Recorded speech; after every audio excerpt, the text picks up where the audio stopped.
अस्सलाम वालेकुम नाज़रीन, आप देख रहे हैं प्रोग्राम दो टोक। मैं हूं किरण नाज। प्रोग्राम का आगाज़ करते हैं मुस्लिम लीग नून के कायद नवाज शरीफ के करीबी साथी और पार्टी के सीनियर रहनुमा इरफान सिद्दीकी साहब ने आज सेनेट के फ्लोर पर PTI की तरफ हाथ बढ़ा दिया है, दोस्ती का साथ चलने की ख्वाहिश का इजहार कर दिया है।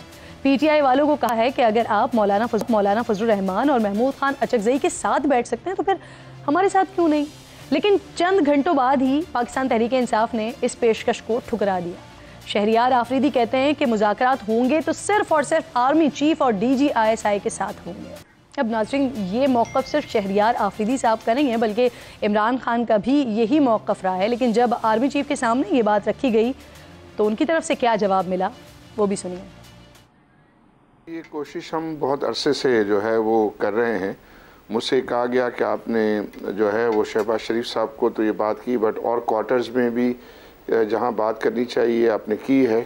तो मैंने कहा हाँ, चीफ ऑफ आर्मी स्टाफ से जब पहली हमारी मुलाकात हुई थी कुछ महीनों पहले जी, तो उस वक्त भी उनको हमने ये गुजारिश की थी कि ये जो पॉलिटिकल पोलराइजेशन है ये बिजनेसेस के लिए और कंट्री के लिए जो है वो ठीक नहीं है। उसमें आप बड़े हैं, आप एक रोल प्ले करके इस पोलराइजेशन को कम करने में जो है वो एक अहम रोल प्ले कर सकते हैं। उन्होंने ये कहा कि ये जिस तरह आप समझ रहे हैं ऐसा जो है नहीं है। तमाम पॉलिटिकल पार्टीज़ तो एक तरफ हैं, सिर्फ एक ही पॉलिटिकल पार्टी है जो डिफरेंट साइड पे है। इमरान खान साहब से भी रिक्वेस्ट कर सकते हैं और उनको तजवीज़ दे सकते हैं कि आप ये कि मुल्क के खातिर जो है वो डायलॉग करें। PTI वालों ने भी जो है उसको सराहा कि वो भी चाहते हैं कि भाई कहीं ना कहीं जाके जो है वो एक मीनिंगफुल बात हो।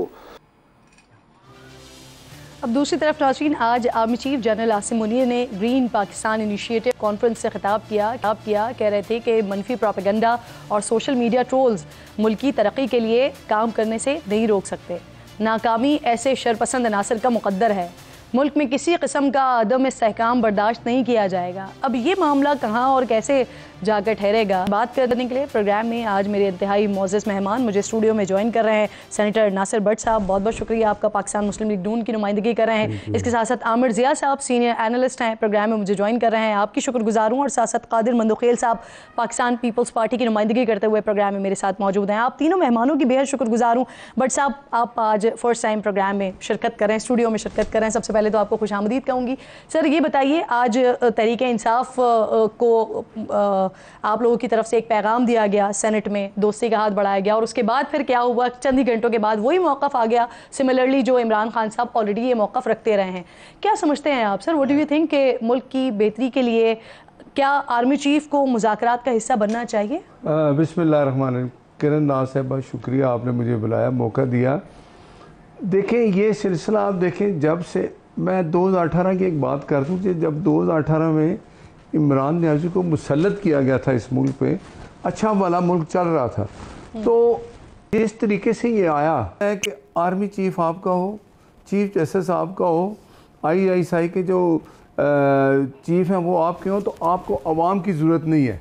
अवाम को ये कुछ समझते ही नहीं। अगर अवाम को कुछ समझते तो 4 साल जब ये रहे तो कुछ करते। कितने कितने बड़े दावे किए। इस वक्त जब उनको पता है कि उनके मुताबिक 180 सीट्स उनको मिली हुई हैं, उनके मुताबिक इस वक्त भी जब आवाम का साथ उनके मुताबिक उनके साथ है, तब भी उनको ज़रूरत है बाकी तमाम लोगों की। आप ये समझते हैं अवाम अगर उनके साथ होती तो ज़िमनी इलेक्शन में क्या हुआ है, ये भी हुए हैं ज़िमनी इलेक्शन। तो बात यह है कि इमरान खान ने हमेशा इल्ज़ामात लगाए, उसने सियासत की कि पाकिस्तान में बदअमनी रहे, सुकून ना मिले, अवाम परेशान रहे। अभी देखें मियाँ शहबाज शरीफ साहब जब प्राइम मिनिस्टर बने तो उन्होंने ऑफ़र की थी कि अपोजिशन को कि हम कम से कम मईशत की मजबूती के लिए, पाकिस्तान की मजबूती के लिए एक पेज पे आ जाए। अपोजिशन करना अपोजिशन का हक है और अपोजिशन होनी चाहिए, लेकिन ये जिस तरह की तरीके इख्तियार कर रहे हैं, आप देखें वो शहरियार अफरीदी साहब क्या कह रहे हैं कि मुज़ाकरात होंगे तो आर्मी चीफ से होंगे, मुज़ाकरात होंगे तो अगर आर्मी चीफ से मुज़ाकरात तो आपके अपोजिशन हुकूमत से होने हैं ना। अवाम के लिए भलाई के लिए अपोजिशन और सियासी जमातें एक टेबल पे बैठेंगी, देखें डायलॉग होंगे तो कुछ ना कुछ उसका हल निकलेगा। लेकिन वो इस टाइप का वो सोचते ही नहीं है। इमरान खान, मैं ये समझता हूँ, आज आपको बताऊँ कि इमरान खान को PTI तो चलो जिस जैसे काफली का आई थी, चली गई। मुशर्रफ 10 साल उसके ऊपर बैठा रहा। जिस दिन मुशर्रफ गया, वर्दी उतरी, काफली ख़त्म होगी। पीटीआई बेसिकली ख़त्म हो चुकी है। इमरान खान जेल में है। ये जो पीटीआई के लोग हैं, ये वजारतें आपको मैं बताऊं एंजॉय कर रहे हैं। पॉइंट ऑफ व्यू आपकी जमात के लिए भी दिया जाता था। जिस वक्त नवाज शरीफ साहब बाहर थे, जब बीमार होकर वो बाहर चले गए थे, आपकी जमात के लिए भी इसी तरह की बात की जाती थी। लेकिन फिर हमने दोबारा देखा कि पाकिस्तान मुस्लिम लीग नून न सिर्फ स्ट्रेंथन हुई, बल्कि दोबारा हमें असेंबलीज में भी दिखाई दे रही है। आमिर ज़िया साहब भी साथ मौजूद हैं। बहुत शुक्रिया। अस्सलाम वालेकुम आमिर ज़िया साहब। अभी जो बात कर रहे हैं बट साहब, तहरीक इंसाफ अब भी सर हुकूमत से बातचीत करने के लिए रजामंद नहीं है। वो अभी भी मुक़्तदरा की तरफ देख रही है, अभी भी वो उन हलकों की तरफ देख रही है, एस्टैब्लिशमेंट से बात करने की ख्वाहिशमंद है। लेकिन दूसरी तरफ हम इमरान खान साहब के जो स्टेटमेंट देखते हैं, वो भी इदारे के सरबराह का नाम लेकर बाकायदा वो तनकीद करते हैं। तो ये भी हो रहा है, वो ख्वाहिश भी है, ये सब कुछ फिर मुमकिन कैसे है जो वो चाह रहे हैं? बड़ा बुनियादी सवाल आपने उठाया। देखिए, जो मसला हुआ पाकिस्तान तहरीक इंसाफ के साथ वो यही रहा कि अगर वो ज़रा ज़ब्त तहम्मुल के साथ सियासत करते, ज़रा सी सियासी बालकुल नजरी का अगर मुजाहरा करते, तो आज इतनी मुश्किल में ना होती जितनी मुश्किल में वो हैं। और उसकी बड़ी वजह उनका बेसब्रापन था। और ये जो आपने दुरुस्त फरमाया कि उन्होंने पाकिस्तान के साथ और मजबूत तरीन इदारे को मुतनाज़ा बनाने की कोशिश की, अभी भी वो कोशिश जारी है। जब तक वहाँ पर एक कहते हैं ना फुल स्टॉप नहीं लगेगा, उस वक्त तक आगे बात जो है वो मुमकिन नहीं होगी। यहाँ तक तो बिल्कुल समझ में आता है कि जो पीटीआई ने उसका तर्ज सियासत था, मनफी था, उसकी उन्होंने सजा भी भुगती है। 9 मई के वाकयात हुए। मगर हमें यह भी तस्लीम करना पड़ेगा कि हुकूमत जो है इसकी भी क्रेडिबिलिटी नहीं है।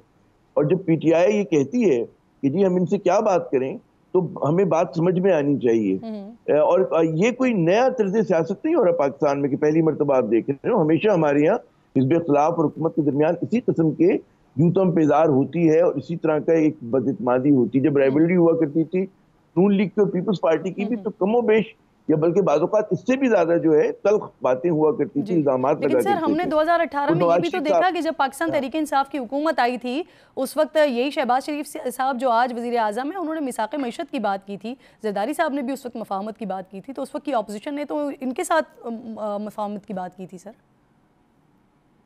देखिए, दोनों बातें हुई थी ना कि जब जिस तरह से रिजेक्ट किया गया था और पीटीआई को शिकायत रही कि डे 1 से जो असेंबलियों में शोर मचाना शुरू किया गया और जिस तरह से बिलावल साहब ने सिलेक्टेड कहना शुरू किया, और वो सारी बातें सबको याद हैं, अभी कल की बात है, बहुत पुरानी नहीं है।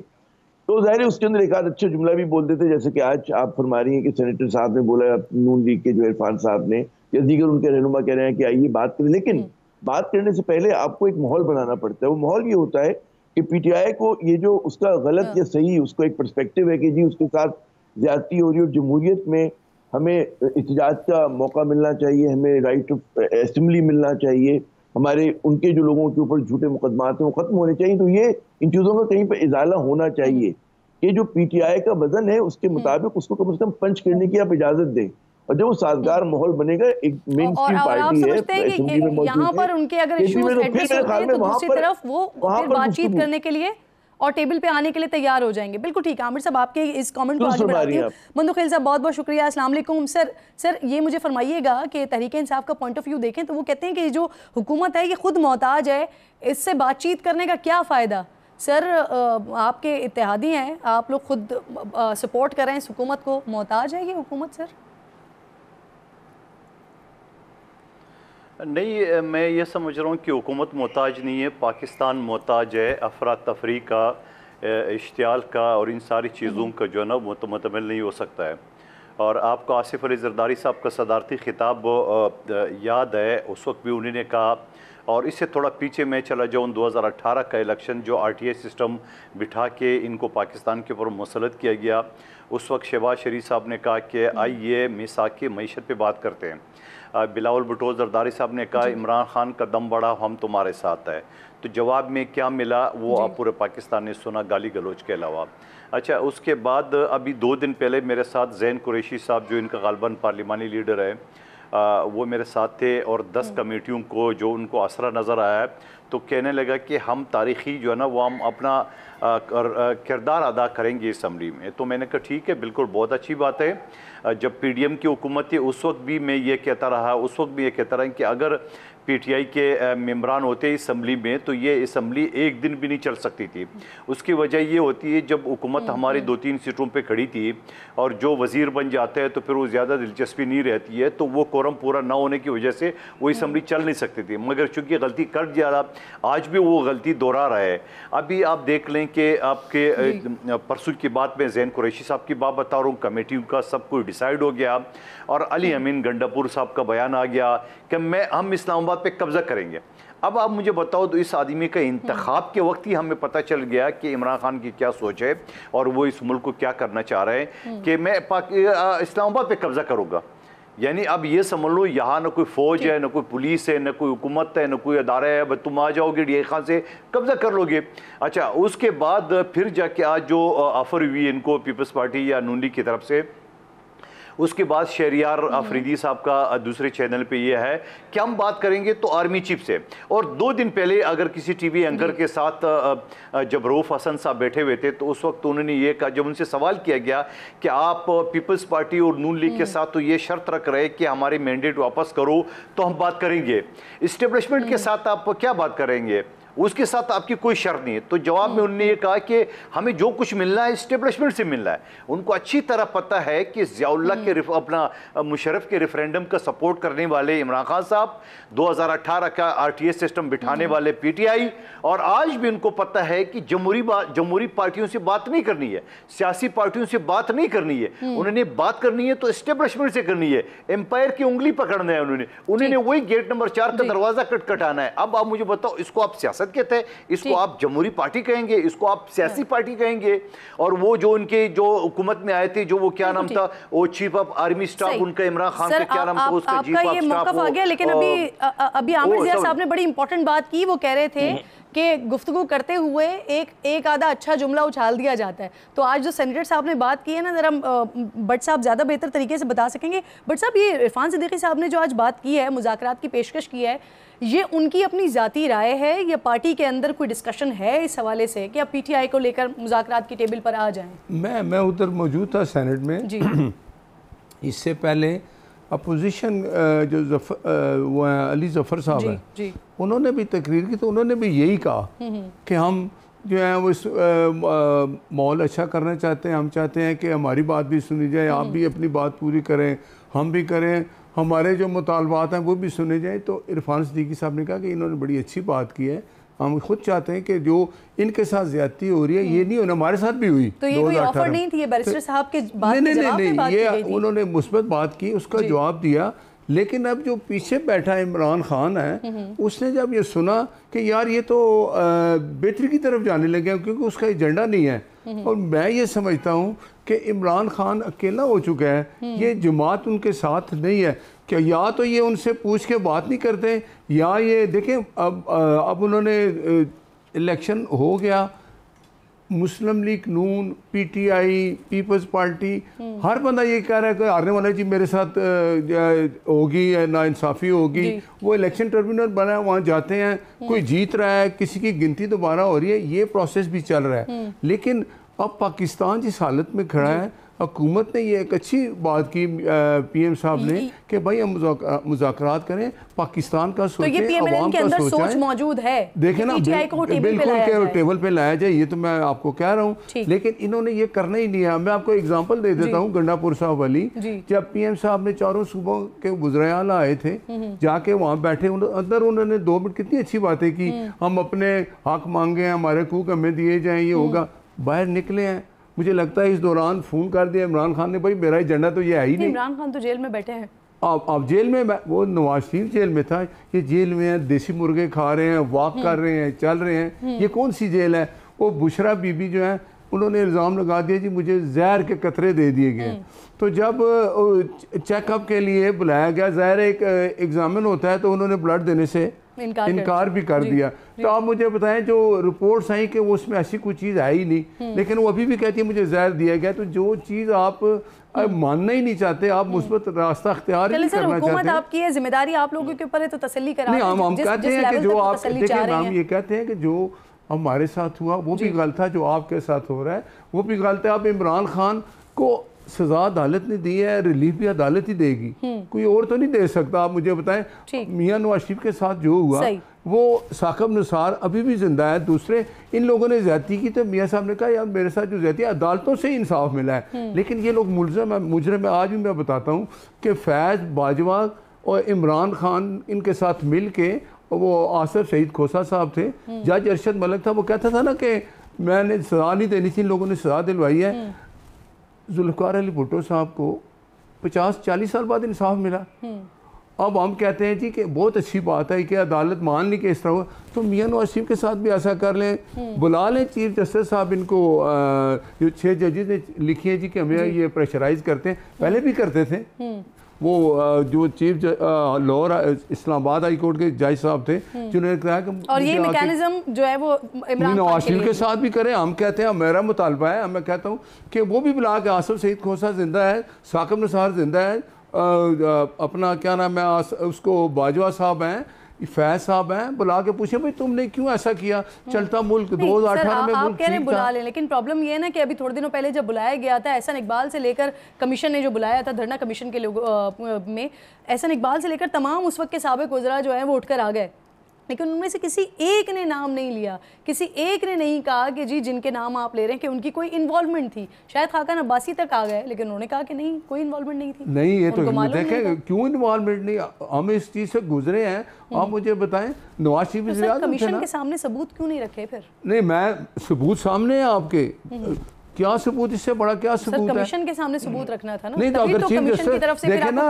मैं कहता हूँ कि चीफ जस्टिस साहब को जब ये 6 जजेस ने कहा तो उनसे ये भी पूछना चाहिए कि यार नवाज शरीफ को आपने सजा दी, जुल्फ़िकार अली भुट्टो को इंसाफ मिला, अच्छी बात है, मिलना चाहिए, नवाज शरीफ को भी इंसाफ मिले। ये जाके के ये आके के चीफ साकिब निसार के जी हमने किसी के कहने पे ज्यादती की, इंसाफ सबको मिलना चाहिए, लेकिन मसला ये है कि जो कमीशन बुला रहा है उसके सामने सबूत भी तो रखे जाए ना। सबूत निर्धारित थे जिसकी वजह से फिर जनरल फैज को क्लीन चिट मिली इस सारे मामले पर। मेरी सुने, मैं जज अरशद मलिक के सबूत लेके आया, घूमता रहा, वो लंदन में जाके जो एम्बेसी थी अपनी पाकिस्तान एम्बेसी में जाके मैं दरवाजे ना करता था, दरवाजे नहीं खोलते थे। यहाँ पर आपने किसी कमीशन से रिक्वेस्ट मैंने यहाँ हाई कोर्ट में जमा कराई थी दरखास्त, किसी ने नहीं सुना। जब आसिफ शहीद खोसा साहब चीफ जस्टिस साहब थे, उनके पास जब दरखास्त गई, उन्होंने कहा जी वो बुलाओ जिसने वीडियो बनाई है, उसने कैसे बनाई, किस तरीके से बनाई, इसलिए कि वो इंसाफ देना नहीं चाहते थे। जज अरशद मलिक को तो आपने नौकरी से निकाल दिया, वो सजा आपने ख़त्म नहीं की, तो ये भी तो देखे ना, ये भी तो नाइंसाफ़ी थी, इसका भी ज़्यादा होना चाहिए। वीडियो कैसे बनी थी? वीडियो जज अरशद मलिक ने मुझे उसने कहा कि मेरे साथ प्रेशराइज करके मुझे और ज़बरदस्ती मेरे ऊपर एक सुप्रीम कोर्ट के जज बैठे हुए थे जिन्होंने इस्तीफ़ा दे दिया, ठीक है जी, वो चले गए ना, पहले उन्होंने तो चीफ जस्टिस बनना था, क्यों नहीं बने? तो सर वीडियो किस आप बना रहे थे? नहीं, मैं मौजूद था, मैं बैठा था, उन्होंने मुझे कहा कि मैंने आपको कुछ पॉइंट लिखवाने हैं कि जिससे मियां साहब की सजा जब हाई कोर्ट में वो अपील करेंगे ख़त्म हो जाएगी। मैं अपने साथ अपना एक मेरा असिस्टेंट था, उसको लेके गया, मैं उनके साथ बैठा, वो मुझे लिखाई जा रहे हैं, तो मैंने उस लड़के को कहा था कि तुम वीडियो बनाते रहना कि अगर मैं कुछ चीज़ भूल गया या कुछ हुआ तो हम उसको रिवर्स करके देखेंगे। मैंने अपनी जेब में मोबाइल था जिसकी ऑडियो रिकॉर्ड हो रही थी, लेकिन उन्होंने जो कुछ बताया फिर वो आपके सामने ये जो बताया वो सारा सच निकला, लेकिन नवाज शरीफ को इंसाफ नहीं मिला। जज साहब के कंसेंट से ये वीडियो बन रही थी या उनको नहीं मालूम था? देखें, जज साहब ये चीज़ पे उनको कहते थे मुझे रात को नींद नहीं आती। नहीं, आप जो वीडियो बन रही थी या ऑडियो रिकॉर्डिंग हो रही थी वो उनको मालूम था? नहीं, उनको ये पता था कि मुझे वो मैसेज लिखवा रहे हैं, और पूरा एक जो कुछ मैंने पॉइंट आगे हाई कोर्ट में एप्लीकेशन देनी है वो लिखवा रहे हैं, उनको ये नहीं पता था कि वीडियो बन रही है, ठीक है। लेकिन मैं अपने लिए वो वीडियो इसलिए बना रहा, मुझे नहीं पता कि इन्होंने ये कुछ कहना है। वो जज अरशद मलिक जब मियां नवाज शरीफ से मिला, उसने बताया कि मेरे साथ एजाजुल एहसन बंदा मेरे सर पे बैठा था, वो कहता था नवाज शरीफ को सजा दो। क्यों भाई, अगर सजा कहता है मेरे पास कोई सबूत नहीं, कुछ नहीं, कैसे सजा दूँ? तो ये चीज़ें सामने आ चुकी, नवाज शरीफ को फिर इंसाफ नहीं मिला। अब जब मियां साहब जो पॉइंट्स उन्होंने आपको बताए थे, फिर वही पॉइंट्स आप लेके हाई कोर्ट गए थे? देखे ना, वो जो पॉइंट लिखवाए थे ना उन्होंने, उसके बाद वो जो वीडियो आ गई थी वो फिर मरियम जब मैंने उनको दे दी वो वीडियो, ये कहती ये क्या बनाया व्हाट्सएप आपने? मैंने कहा जी मैं तो पॉइंट लिख रहा था, तो मुझे नहीं पता था कि इतना कुछ बताएंगे। ये तो उन्होंने खुद कह दिया कि मेरे पास जो रिकॉर्ड था या जो मुझे केस भेजा गया उसमें तो कोई ऐसी चीज़ थी नहीं। तो मैं इजाज़ुल हसन साहब को कह रहा था कि मैं किस चीज़ की सजा दूँ। वो कहते थे ये मुल्क हालते जंग में अपने सजा देनी है। तो अगर ये चीज़ें सामने आई थी तो नवाज शरीफ को इंसाफ मिलना चाहिए ना, उनको भी क्लीन चिट मिलनी चाहिए कि ये लोग माने हमने गलत काम किया। जज साहब ने आपको खुद रब्ता करके बुलाया या आपने उनसे रब्ता किया था? मेरे भाई थे बड़े, अल्लाह उनको जन्नत दे, आरफ भट्ट, ये उस वक्त प्रैक्टिस करते थे पिंडी में, गुजर खान के रहने वाले। तो हमारी उससे अंडरस्टैंडिंग थी। फिर मैं बाहर चला गया था। जब वापस आया तो मुझे पता था जज अरशद मलिक साहब ने, लेकिन वो अपना केस सुन रहे थे सब कुछ। जब केस ख़त्म हो गया, फैसला हो गया, तो कुछ मेरे दोस्त मुकला थे जिनसे वो कहते थे कि भाई मुझे तो बड़ी परेशानी है, मैं तो रात को सोता नहीं कि मैंने नवाज शरीफ को यार गलत सजा दे दी। तो उन्होंने मुझे 2-3 दफ़ा कहा यार वो जज अरशद मलिक परेशान है। तो वो कहता है मेरा मैसेज किसी तरह मियाँ साहब तक पूछे कि मैंने आपको सजा नहीं देनी थी, ये सजा मुझे इन लोगों ने दिलवाई है। और फिर मैं उनसे मिला जाके, वो उन्होंने मुझे कहा जी मुझे आप मियाँ साहब से मिला दें। मैंने कहा मैं मियाँ साहब से कैसे मिला दूँ? मियाँ साहब को मैंने कहा तो उन्होंने कहा मैं नहीं मिलना भट्ट साहब, उसको अगर इतना खौफ है या परेशानी है तो उसको कि अल्लाह से माफ़ी मांगे, मुझे तो अब सजा दे चुका है, मैं क्या उससे मिल के करूँ? वो मुझे बार बार जब कहे 3-4 दफ़ा, तो मैंने कहा सर उससे मिल लें। वो इस बात पे कि मैं खुद मैंने कहा मुझे बताएं, मैं बता देता हूं। आपसे रब्ता करके चाह रहे थे कि मियाँ साहब से मुलाकात हो जाए? हाँ बताना चाहते थे। तो मैंने कहा मुझे बताएं, कहते नहीं मैं खुद बताऊंगा। और ये जो पर्टिकुलर वीडियो है उस दिन की, तो ये भी आपको उन्होंने खुद रब्ता करके बुलाया? मुझे जब उनसे मिले फिर मैं उनको लेके गया, मियाँ साहब को उसने बताया। मियाँ साहब ने उनको कोई जवाब नहीं दिया, वो बाहर निकले। ये पॉइंट बताने से पहले की बात है। पॉइंट उसके बाद उन्होंने कहा कि यार मैंने इतना कुछ किया और नवाज शरीफ ने मुझे वही तक नहीं की कि मैंने गलत सजा दी। तो यार आप मेरे से पॉइंट, मैं आपको कल परसों आए मेरे पास आए, मैं आपको पॉइंट लिखवाऊंगा, ये आप उनके यानी ये जो पॉइंट्स आप लिख रहे थे, ये लिखवाने से पहले उनकी मुलाकात मियाँ साहब से हो चुकी थी? एक मुलाकात आप करवा चुके थे? वो मुलाकात करके बता चुके थे कि मैंने सजा क्यों दी। इजाजुल हसन के कहने पे दी। साकिब निसार ने मुझे बुला के कहा कि भाई सजा देनी है, मुल्क हालते जंग में है। तो ये चीज़ नवाज शरीफ के खिलाफ जो हुआ है इसको ख़त्म होना चाहिए कि वो खुद कह दे कि जी हमने इनके साथ ज्यादती की है, इनको सजा नहीं बनती थी। तो मेरा तो ये मौक़िफ़ अभी भी यही है कि यार इंसाफ किया जाए मियां नवाज शरीफ के साथ। सही। अब सर आपने बड़े अहम इंकशाफात किए हैं। आमिर साहब कमेंट कीजिएगा, नासिर भट्ट साहब आज जो बातें बता रहे हैं, जो इंकशाफात कर रहे हैं, वो एक वीडियो जज अरशद मलिक की, अल्लाह गरीक रहमत करे उनको, उनकी जो मंजर आम पर आई और फिर जो सारे मामलात होते रहे। अच्छा, दो बातें। एक तो उन्होंने कुछ कैदियों की बात की, बानी तहरीक इंसाफ की, कि जी वो चहलकदमी करते हैं, मुर्ख खाते हैं। मैं सिर्फ एक बात, मैंने बहुत रिपोर्टिंग की है, आपको पता ही होगा कि हमारे यहाँ कैदियों के भी कुछ हकूक होते हैं, और जो बी क्लास के कैटेगरी के कैदी होते हैं, अमूमन सियासी कैदी होते हैं क्लास के, उनको ये तमाम सहूलतें मिलती हैं। हमने अपनी गुनाहगार आंखों से देखा है। वो सिर्फ इमरान खान के साथ नहीं, नवाज शरीफ साहब के साथ भी, जरदारी साहब के साथ भी, और जो सियासतदान गए बड़े क्लफ लगा के कपड़े पहनते हैं, अपनी मर्जी का खाना खाते हैं, बर्दाश्ती होता है, तो कोई अनोखा सलूक नहीं हो रहा किसी के साथ, पहली बात। अच्छा, दूसरी बात उन्होंने कही कि जो इन्होंने कहा बाजवा साहब से उनको शिकायत है, जनरल बाजवा से। मेरे ख्याल में जनरल बाजवा को तो नून लीग को चाहिए कि उनके पैर धो के पिए, कि जो उनकी वापसी हुई है नून लीग की सियासत में, उसमें बहुत बड़ा किरदार जो है वो जनरल बाजवा का है, और इस चीज से कोई इनकार नहीं कर सकता। अब ये मेरी समझ में नहीं आता, एक तरफ से आपने फायदा उठाया, उनको सेकंड टाइम एक्सटेंशन दिया आपने, आप ही के लोगों ने वोट डाले थे ना उसमें असेंबली के अंदर, कोई और तो लोग नहीं आए थे, किसी ने जबरी नहीं किया था। तो फिर आज आप उन पे आमिर साहब बहुत इम्पोर्टेंट ब्रेक मुझे लेना है, और आप सबसे ज्यादा हालात को जानते हैं। एक छोटा सा ब्रेक लीजिए, तीनों मेहमान मेरे साथ ही मौजूद हैं। ब्रेक के बाद वापस आते हैं।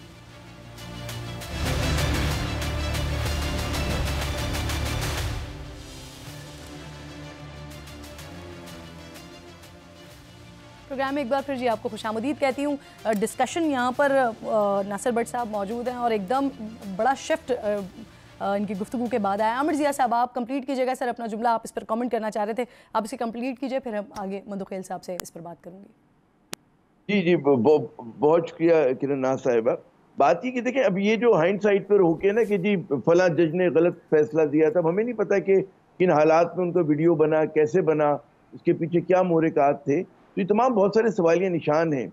हमने ये बहुत बार देखा है। देखिए, यहाँ पे कहा जा रहा है बार बार के फला सियासतदान के साथ ज्यादती हुई, भुट्टो साहब के साथ हुई, नवाज शरीफ साहब के साथ हुई, आज पीटीआई वाले कहेंगे जी उनके चेयरमैन के साथ हो रही है, लेकिन असल ज्यादती पाकिस्तानी अवाम के साथ हो रही है और ये कंटिन्यूएशन के अंदर है। और आप उसमें देखें कि यही सियासतदान है, यही सियासी जमातें हैं। नून लीग थी, सुप्रीम कोर्ट पे हमला किया करती थी, यही नून लीग थी कि जिसने मतलब है कि जजेस के मुतालिक क्या क्या नहीं कहा। अभी पिछले सुप्रीम कोर्ट को जिस तरह से अंडरमाइन करने की कोशिश की थी इन लोगों ने। तो बात ये कि यहाँ पर कोई ये कहे कि जी हम दूध के धुले में हैं और तमाम के तमाम, मैं यकीनन मैं पहले ही मैंने जुमले में कहा कि पीटीआई की बहुत सारे गलतियां हैं, बहुत ज्यादा उन्होंने हिमाकतें की, सब अपनी जगह बिल्कुल दुरुस्त है।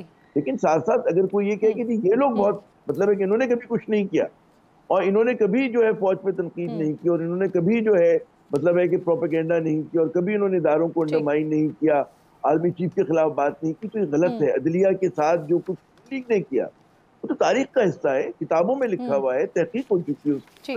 तो मेरे ख्याल में अब जो हमें अब आगे की बात करनी चाहिए कि इस कंट्रडिक्शन से निकलेंगे कैसे, और उसके लिए मतलब है जब तक आप दूसरी की तरफ उंगली उठाते रहेंगे तो मामले आगे नहीं बढ़ेंगे। जी मंदुखिल साहब, एक मुख्तसर सी बात सिर्फ भट्ट साहब से ज़रा मैं कंफर्म कर लूँ, फिर मैं आपकी तरफ आ रही हूँ सवालात लेकर।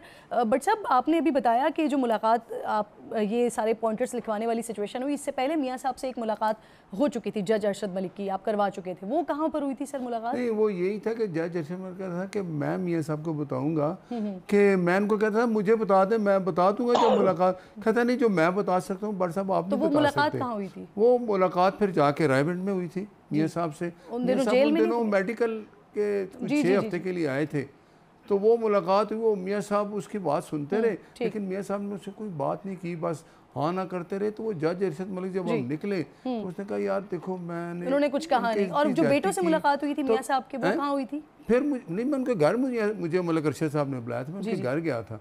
तो फिर उन्होंने मुझे कहा कि व्हाट्सएप 2 दिन बाद आप मेरे पास आए घर, मैं आपको पॉइंट लिखवाता हूँ। बेटों से भी तो मुलाकात हुई थी ना मियाँ साहब के? बेटों से नहीं, सिर्फ अरशद मलिक इधर मियाँ साहब के बेटे तो बाहर रहते हैं, इधर तो नहीं थे। वो एक सऊदिया में थे, लंदन में थे, ये पाकिस्तान में। जो बयान हल्फी दिया था ना जज अरशद मलिक ने, उसमें उन्होंने कहा था कि बेटों से मुलाकात हुई थी और गालिबन फिर इस तरह की बात हुई थी कि शायद मस्जिद नबी में, मदीने में, वहाँ की बात इल्जामात लगाए थे जज साहब ने। फिर वो जो बंदे यहाँ अरेस्ट हुए थे वो फिर पुलिस ने FIR उनको बेगुनाह कर दिया कि जज साहब की बात में कोई हकीकत नहीं है कि बेटों से। वो यही बात थी जो उन्होंने बताई। तो फिर उसकी वीडियो बनी और उसके बाद ये सारा कुछ हुआ, लेकिन इंसाफ नहीं मिला।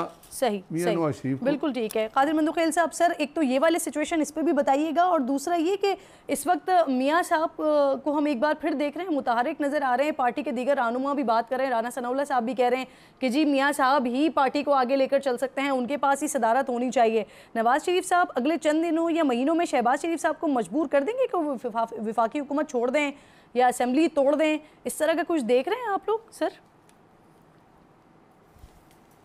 देखिए, पहली बात तो जज अरशद मलिक वाली वीडियो पे मैं बात करूं, नासिर भट्ट साहब के साथ एक किरदार और पिता खुरम नाम है उसका, और भट्ट साहब तो लंदन चले गए, मगर वो खुरम ने बहुत कुछ जो है ना वो टॉर्चर जो है ना बर्दाश्त किया। और उस वक्त आप देखिए ये ख़ुद बता रहे कि जज के साथ में बैठा हुआ था और मैंने कहा वीडियो बना लो, और फिर ख़ुद भी ये बता रहे कि मियाँ साहब और उनके बेटों से भी मुलाकात हुई है। तो जज तो उनके साथ पूरे तरह था। काश वो कमिश्नर पिंडी की तरफ प्रेस कॉन्फ्रेंस करते ना तो ज्यादा बेहतर था। वो कह रहे हैं कि बेटों से मुलाकात नहीं हुई।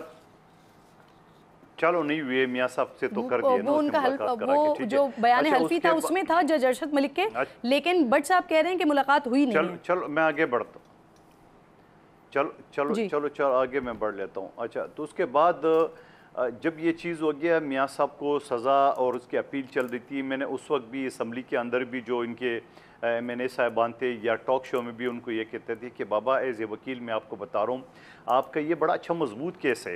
एक जज जुर्म अपने मुंह से मान रहा है, चलो उसकी मर्जी से वीडियो बनी या बगैर मर्जी की है तो उन्हीं की ज़बानी, तो आप इस केस को लेके और अपील में दाखिल कर दें।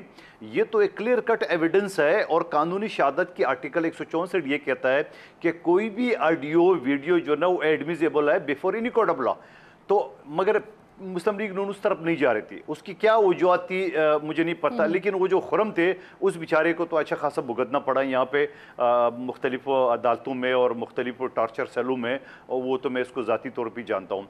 अच्छा, अब उसके बाद जो आपने दूसरा सवाल किया है मियाँ साहब का, अब देखिए कल जो मीडिया ने रिपोर्ट की है और मीडिया ने ये बताया कि नवाज शरीफ साहब ने राना सनाउल्लाह साहब को फ़ोन करके उनको ये बताया कि आप पार्टी के इजलास बुला लें पंजाब का, और फिर वो इजलास राना साहब ने बुला भी लिए और उन्हें ये कहा कि नवाज शरीफ साहब को सदर बनना चाहिए। तो मैं आपको एक चीज़ बताऊँ, 2-3 दिन पहले भी मैंने ये बात कही है, और मुझे ऐसा लग रहा है कि नवाज शरीफ साहब, क्योंकि जो अगर आप ख्वाजा साद रफ़ी की गुफ्तगू सुन ले, मियाँ जावेद लतीफ़ की सुन ले, ख़ुद राना सनाउल्लाह की सुन ले, और भट्ट साहब भी मियाँ साहब के ख़ास जो ग्रुप है उसमें मौजूद है, ये अब आहिस्ता आहिस्ता जो ना जो बता रहा है कि हमारे साथ धोखा हुआ है, वो धोखा ये, और फिर उन्होंने जो इलेक्शन कैंपेन चलाई है वो भी इनकी मुतज़ाद बयानात है, और कि पाकिस्तान को नवाज दो। तो चौथी मरतबा वज़ीर-ए-आज़म बनने के लिए उसको बुलाया गया, और जब बुलाया गया तो मेरे ख्याल में लाहौर का नतीजा उसको दिखाया कि भाई ये तेरे नतीजा है, अब वज़ीर-ए-आज़म बनोगे या साइड पे बैठोगे खामोशी से, तो मेरे ख्याल में उन्होंने एक्सेप्ट कर लिया है। तो मुझे लग रहा है कि आइंदा चंद दिनों में पाकिस्तान की सबसे बड़ा सूबा उनके पास है पंजाब, और अभी 21 अप्रैल के रिजल्ट से उनकी मज़ीद हौसला अफजाई हो गई है मेरे ख्याल में, कि मुझे तो लग रहा है आइंदा चंद महीनों में नवाज शरीफ साहब शहबाज शरीफ को मजबूर कर देंगे कि वो असम्बली तोड़ दे, कौमी असम्बली, और कौमी असम्बली के सिर्फ इलेक्शन करा दे। मुझे मेरा ज़ाती ये ख्याल है, मुझे लग रहा है, क्योंकि नवाज शरीफ, बिल्कुल ठीक सर, नवाज शरीफ साहब जिस तरह एक्टिव है और जिस तरह ये पहले मरहले में ये सदर बनेंगे मुस्लिम लीग नून के, और दूसरे मरहले में, और आप इस चीज़ का भी अंदाजा लगा ले कि खुद नवाज शरीफ साहब, उसका भाई पाकिस्तान के वज़ीर-ए-आज़म है, और वो वफाकी हुकूमत से ताल्लुक है, और पंजाब हुकूमत से वो इतने इन टच है कि वो तंदूरों के चक्कर भी लगा रहे हैं। तो इससे अंदाज़ा हो रहा है कि वो ओन तो कर रहे हैं पंजाब हुकूमत की, मगर वफाकी हुकूमत ओन नहीं कर रहे, और मेरे ख्याल में ये उसको बोलेंगे कि आप छोड़ दो और कौमी असम्बली का इलेक्शन करा दो, मुझे लग रही है। ये मंदोखेल साहब मेरे भाई हैं, मियाँ नवाज शरीफ साहब ने शहबाज साहब को प्राइम मिनिस्टर अनाउंस किया है, तो ऐसा कुछ भी नहीं साहब ऐसी कोई बात देखें, मियाँ साहब ने मरियम नवाज शरीफ को वज़ीर आला जब शहबाज साहब ने अनाउंस किया है, तो हमारे कायद शहबाज साहब के कायद, मरियम साहब के कायद, मुस्लिम लीग नून के कायद नवाज शरीफ है, ठीक है जी।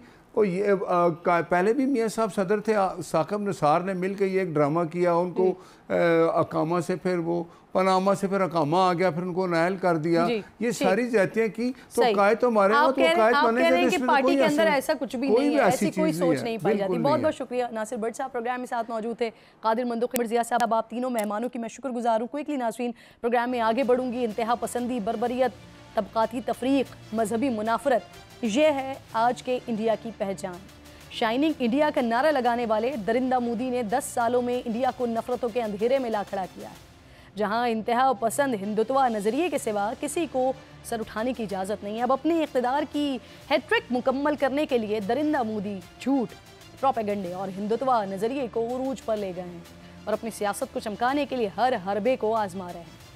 चाहे वो सियासी मुखालिफिन को इलेक्शन से पहले जेल में डलवाना हो या मीडिया को खामोश करवाना हो, चाहे वो सोशल मीडिया हो, मेन स्ट्रीम मीडिया हो या बॉलीवुड, तमाम के ज़रिए झूठ और नफरत की आग भड़काई जा रही है। ख़ुद इंडिया में मौजूद माहिरीन का कहना है कि पहले हिंदुत्वा का नज़रिया इंडिया में चंद हलकों तक महदूद होता था, लेकिन गुज़िश्ता 10 सालों में नरेंद्र मोदी की हुकूमत में ये इंडियन सियासत का मरकज़ और एक चक्की की तरह दीगर अक़लियतों खुसूसन मुसलमानों को पिस रहा है। गुज़िश्ता रोज़ भी एक जलसे से खिताब करते हुए मोदी ने अपनी मुसलमान नफ़रत का इजहार करने का मौका हाथ से जाने नहीं दिया और कांग्रेस की मुखालिफत के लिए भी मुसलमानों को निशाना बनाया। मोदी ने कहा कि अगर कांग्रेस इक़्तिदार में आ गई तो ये इंडिया को मुसलमानों के हवाले कर देगी। दूसरी तरफ इंडियन वज़ीर दाखिला और इंतहा पसंद मोदी के दस्तराज अमित शाह भी अपनी रैलियों में इस्लाम और मुसलमानों को टारगेट कर रहे हैं। कह रहे हैं कि इंडिया में मुसलमानों के लिए अलग से इस्लामी क़वानीन के बजाय अब तमाम इंडियन शहरियों के लिए यकसा सिविल कोड चलेगा। इस वक्त नाज़रीन, इंडियन क़वानीन में मुसलमानों के अलावा दीगर मज़ाहिब और क़बाइल के रस्म व रिवाज के तहफ़्फ़ुज़ के लिए बहुत सी खुसूसी दफ़ात मौजूद हैं, लेकिन बीजेपी इनको ख़त्म करके सबको एक ही कानून के तहत लाना चाहती है। बीजेपी के इंतखाबी मंशूर का एक बड़ा वादा यूनिफॉर्म सिविल कोड है, जिसका निशाना भारत में बसने वाली अक़लियतें, ख़ास तौर पर मुसलमान हैं। इसके खिलाफ इंडिया में मुसलमानों ने बड़े पैमाने पर एहतजाज भी किया और मुस्लिम रहनुमाओं ने इसे शरीयत के ख़िलाफ़ करार दिया। यूनिफॉर्म सिविल कोड कहता है कि लव एंड रिलेशनशिप जैसे ताल्लुकात और उनसे पैदा होने वाले बच्चों को तहफ़्फ़ुज़ और क़ानूनी हैसियत भी हासिल होगी। इस कानून के तहत हर मजहब के अफराद को किसी बच्चे को गोद लेने का कानूनी हक हासिल होगा। एक से ज़ायद शादी पर इंडिया में मुकम्मल पाबंदी होगी। एक से ज़ायद शादी गैर कानूनी और काबिल सज़ा जुर्म तस्वुर होगा, यानी कोई भी मुसलमान एक से ज़्यादा शादी नहीं कर सकेगा। शादी के लिए लड़कियों की कम से कम उम्र 18 साल और लड़कों के लिए कम से कम उम्र 21 साल तय की जाएगी। यकसा सिविल कोड के निफाज की सूरत में मुसलमानों में 3 बार तलाक की शर्त भी ख़त्म हो जाएगी, यानी एक बार ही दी गई तलाक से अलहदगी हो जाएगी और रुजू करने का तस्वुर भी मुकम्मल तौर पर ख़त्म हो जाएगा। सिर्फ यही नहीं है, बल्कि मर्द व ख़वातीन तलाक के बाद बग़ैर हलाले के फिर से शादी भी कर सकते हैं। इस नए कानून के मुताबिक विरासत में लड़कियों को बराबर के हुकूक दिए जाएंगे। इलेक्शन से पहले बीजेपी का इस कानून को हवा देना मोदी के नापाक अज़ाइम खुद ब खुद वाज़े कर रहा है। हैरान कुन बात यह है कि लॉ कमीशन ऑफ इंडिया ने यूनिफॉर्म सिविल कोड पर आवाम से राय तलब की है, जबकि 2018 में इसी मुशावरती कमीशन का कहना था कि ये कानून न तो ज़रूरी है कि कोई डिमांड है। सिर्फ यही नहीं, मोदी के इंडिया में बाकायदा एक डिज़ाइन के ज़रिए झूठ, प्रोपेगेंडे और गुमराह कुन मालूमात को सच बनाकर बेचा जा रहा है, जिसका निशाना बेशतर मुसलमान आबादी है। इस बात का इजहार गुज़िश्ता दिनों वर्ल्ड इकनॉमिक फोरम ने भी अपनी ग्लोबल रिस्क रिपोर्ट में किया है, जो कहती है कि इंडिया में समाजी खलीज या पोलराइजेशन बढ़ने का शदीद ख़तरा मौजूद है। गलत और गुमराह कुन मालूमात इंडिया के लिए अगले 10 सालों तक सबसे बड़ा ख़तरा होगी। साथ ही नाज़रीन, ग्लोबल रिस्क रिपोर्ट कहती है कि मोदी हुकूमत इंतखाब में कामयाबी के लिए बड़े पैमाने पर मिस और डिस इन्फॉर्मेशन का गैर मामूली इस्तेमाल कर रही है। नरेंद्र मोदी दाएं बाजू की इंतहा पसंद तंजीम RSS के देरिया कारकुन रहे हैं और इसके इंतहा पसंद फ़लसफ़े, जो इंडिया को एक हिंदू रियासत मानती है, इस नज़रिए को तेज़ी से आगे बढ़ा रहे हैं। मोदी के दौर ही इंडिया की अक़लियतों, बिलखुसूस मुसलमानों के ख़िलाफ़ नफ़रत अंगेज़ हमलों में इजाफ़ा हुआ है। खुद नरेंद्र मोदी सवाने हयात लिखने वाले मुसन्निफ़ कहते हैं कि मोदी 100% RSS की प्रोडक्ट हैं और उसी के मकासद पूरे कर रहे हैं। इंडिया की फिल्म इंडस्ट्री, बॉलीवुड, जो दुनिया भर में कई बड़े और अच्छे फिल्मी मवाद के लिए जानी जाती थी, वो भी मोदी दौर में और ख़ास तौर पर इलेक्शन से पहले इंतहा पसंद नज़रिए, मुसलमान नफ़रत और पाकिस्तान मुखालिफत का चेहरा बन चुकी है। और तो और गुज़िश्ता दिनों इंडिया के सरकारी नशरियाती इदारे दूरदर्शन न्यूज़ के लोगों का सालों पुराना जो रिवायती सुर्ख रंग था, उसे तब्दील कर दिया गया है ज़ाफ़रानी रंग में। ज़ाफ़रानी रंग को हिंदू कौम परस्त हुक्मरान जमात BJP के साथ जोड़ा जाता है, जबकि ये रंग मजहबी अहमियत रखता है बड़ी। ये वही रंग है जिसे शाहरुख खान की फिल्म पठान में पहनकर डांस करना भारतीय अदाकारा दीपिका पादुकोण को बड़ा महंगा पड़ा था। BJP ने इस फिल्म को रुकवाने के लिए मुल्क भर में बड़े मुजाहरे किए थे और बिलाखिर मजबूर होकर फिल्म के रिलीज से पहले जो क्लोजअप शॉट्स थे वो हटा दिए गए थे। मौजूदा सूरत हाल में नाज़रीन, खुद इंडिया की अपोजिशन जमातों ने दूरदर्शन निशान के रंग को तब्दील करने पर एतराज़ करते हुए दावा किया है कि ये इंडिया और उसके अहम इदारों को ज़ाफ़रानी रंग देने की कोशिश है। मोदी की क़यादत में भारत को आलमी दहशतगर्द मुल्क जैसे इल्ज़ामात का सामना करना पड़ा। कनाडा में सिख रहनुमा के कत्ल में रॉ शामिल थी, जिसे कैनेडियन वज़ीर आज़म ने पूरी दुनिया के सामने रखा। हाल ही में बरतानवी अखबार द गार्जियन ने एक खुसूसी रिपोर्ट में दावा किया था कि मोदी हुकूमत ने गैर मुल्की सरजमीन पर रहने वाले अफराद के खात्मे की वसी तर हिकमत अमली के तहत पाकिस्तान में भी लोगों को कत्ल करवाया है। मोदी सरकार में मुसलमानों पर हिंदू बलवाइयों की तरफ से बिला इश्तियाल हमले इंडिया में मामूल बन गए हैं और हुकूमत की तरफ से उनकी कोई मजम्मत भी नहीं आती है। गुज़िश्ता चंद सालों में सैकड़ों वीडियोज़ हमारे सामने आ चुकी हैं। मुसलमानों को सरेआम तशद्दुद का निशाना बनाया जाता है। बच्चियों और ख़वातीन तक से जय श्री राम और जय राम के नारे लगवाए जाते हैं। ऐसे वाक़यात करने वाले कई अफराद को मोदी हुकूमत में वो ज़रा हार पहना रहे होते हैं, उनकी हौसला अफजाई कर रहे होते हैं। सन 2019 में फैक्ट चेक करने वाली वेबसाइट ने इंडिया में नफ़रत पर मबनी जराइम के बारे में बताया था कि गुज़िश्ता 10 बरसों में ऐसे जराइम का निशाना बनने वाले 90% मुसलमान थे। मोदी की क़यादत में भारत के अंदर मुख्तलिफ इदारों में तालिबात के हिजाब पर पाबंदियाँ लगीं, जिसे हुकूमत ने बड़ा सराहा। 19 अप्रैल से भारत में इलेक्शन जारी है। पहला मरहला मुकम्मल हो चुका है। आज दूसरे मरहले के लिए 13 रियासतों और मकबूजा कश्मीर में पोलिंग हुई है। इंडियन ऐवान ज़ेरी के 543 नशिस्तों के लिए इंतखाबात 7 मराहिल में होंगे और वोटिंग का आखिरी मरहला 1 जून को होगा, जबकि इंतखाबी नताइज 4 जून को मुतवक्के हैं। मोदी ऐवान ज़ेरी यानी लोकसभा की 400 नशिस्तें जीत कर इक़्तिदार पर बीजेपी और मकी कुर्सी पर अपनी हैट्रिक मुकम्मल करने के लिए पुरएतमाद हैं, जबकि अपोजिशन जमातें इसे मोदी की खाम ख्याली करार दे रही हैं। अब देखना है कि क्या इंडिया की आवाम मोदी की इंतहा पसंद सोच को फिर से वोट देगी या उसे रद्द कर दिया जाएगा? एक ब्रेक से पहले एक और अहम मामला, इस पर भी बात कर लेते हैं। पाकिस्तान को खुद मुख्तार बनाना है तो बरामदात को बढ़ाना होगा, ये नारा तो हर हुकूमत लगाती है, लेकिन जैसे ही कोई कदम उठाया जाता है कहीं ना कहीं से कोई ना कोई दबाव है जो हमें पीछे हटने पर मजबूर कर देता है। आज़ादी पाकिस्तान के बाद पाकिस्तान ने अमरीकी कैंप में बैठने का फैसला किया, लेकिन 70 सालों में हमारी बरामदात 7 अरब डॉलर के आसपास घूम रही है। इसमें इजाफा तो दूर की बात, उल्टा 2.5% कमी रिकॉर्ड की गई है। माली साल के पहले 9 महीनों में अमेरिका के लिए हमारी बरामदात का हजम 3 अरब 89 करोड़ डॉलर रहा, जो गुज़िश्ता साल इसी मुद्दत में 3 अरब 99 करोड़ डॉलर था। अगर नाज़रीन कुल तिजारती हजम की बात की जाए तो ये भी 10 अरब डॉलर से ज़्यादा नहीं। अब ऐसे में पाकिस्तान तिजारती ताल्लुकात और माशी हालात को बेहतर करने के लिए दीगर ममालिक की तरफ हाथ बढ़ाता है तो अमेरिका आंखें दिखाता है, तड़िया लगाता है, पाबंदियों से डराता है। ईरान से गैस पाइपलाइन मुआहदा हो, रूस से तेल की खरीदारी हो या फिर पाक चीन तिजारती राहदारी हो, अमेरिका ने हर कदम पर पाकिस्तान की राह में रोड़े अटकाने की कोशिश की है। हाल ही में ईरानी सदर इब्राहिम रईसाई 3 रोज़ा दौरे पर पाकिस्तान आए। दोनों ममालिक ने तिजारत का हजम 10 अरब डॉलर तक बढ़ाने पर इत्तेफाक किया। पाक ईरान गैस पाइपलाइन मंसूबे को मुकम्मल करने का आज़म जाहिर किया और अमेरिका ने हर बार की तरह इस बार भी वही रिवायती हठधर्मी का इजहार किया, नापसंदीदगी दिखाई, अपनी बाज रहने का कहा हमें। लेकिन क्या वाकई पाकिस्तान को बाज रहना चाहिए? माशी बेहतरी के लिए अच्छे फैसले नहीं लेने चाहिए? अमेरिका की खातिर ईरान से तिजारत को नहीं बढ़ाना चाहिए? इस वक्त पाकिस्तान और ईरान का तिजारती हजम 1.5 से 2 अरब डॉलर है। अगर तिजारती ताल्लुकात में बेहतरी आती है, गैस पाइपलाइन मंसूबा मुकम्मल हो जाता है तो न सिर्फ ये हजम दुगना हो सकता है बल्कि पाकिस्तान को इससे सस्ती गैस भी मिल सकती है।